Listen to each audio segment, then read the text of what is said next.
മഹാരാഷ്ട്രയിൽ നിന്ന് നെൽവിത്ത് കൊണ്ടുവന്ന് കൃഷി ഇറക്കി വിജയമുണ്ടാക്കുകയാണ് മലപ്പുറം എടപ്പാൾ സ്വദേശിയായ യുവാവ്. എടപ്പാൾ ഐലക്കാട് പറയംവളപ്പിൽ ഷബീറാണ് നെൽകൃഷിയിൽ പുതുമ തേടുന്നത്. നസർബാത്ത് എന്ന നെൽവിത്താണ് ഷബീർ കേരളത്തിലും വിളയിച്ചത്.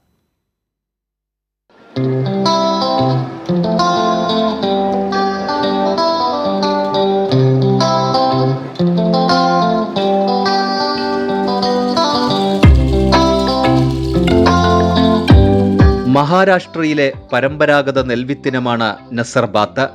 ഓലയ്ക്ക് ഇരുണ്ട വയലറ്റ് നിറം. മൂപ്പാകാൻ ഏകദേശം 110 മുതൽ 120 ദിവസമെടുക്കും. രാജ്യത്ത് വില കൂടിയ അരികളിലൊന്നുകൂടിയാണ് നസർബാത്ത്.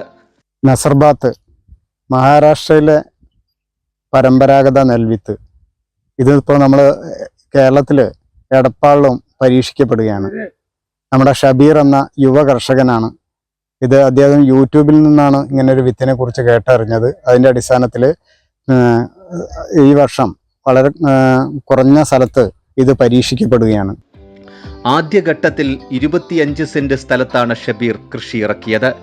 8 ഏക്കറിലേക്ക് കൃഷി വ്യാപിപ്പിക്കാനാണ് തീരുമാനം. യൂട്യൂബിൽ കണ്ടപ്പോൾ ഒരു കൗതുകമായിട്ട് തോന്നി. അപ്പൊ അങ്ങനെ ഒരു ഫ്രണ്ട് ഉണ്ട്, അനീഷ്, അതിലേക്കുള്ള തന്നെ. അപ്പൊ അവന് മുഖാന്തരം കൊല്ലംകോടുള്ള ഒരാളായിട്ട് ബന്ധപ്പെട്ടിട്ടാണ് വിത്ത് നമുക്ക് കിട്ടിയത്.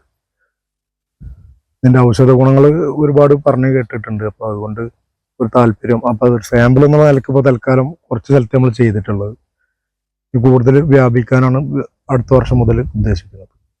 കൃഷി വകുപ്പിന്റെ കൂടി സഹായത്തിലാണ് കൃഷിരീതി മനസ്സിലാക്കിയത്. കേരളത്തിലെ കാലാവസ്ഥയിൽ അനുയോജ്യമെന്ന ഗുണവും നസർബാത്തിനുണ്ട്.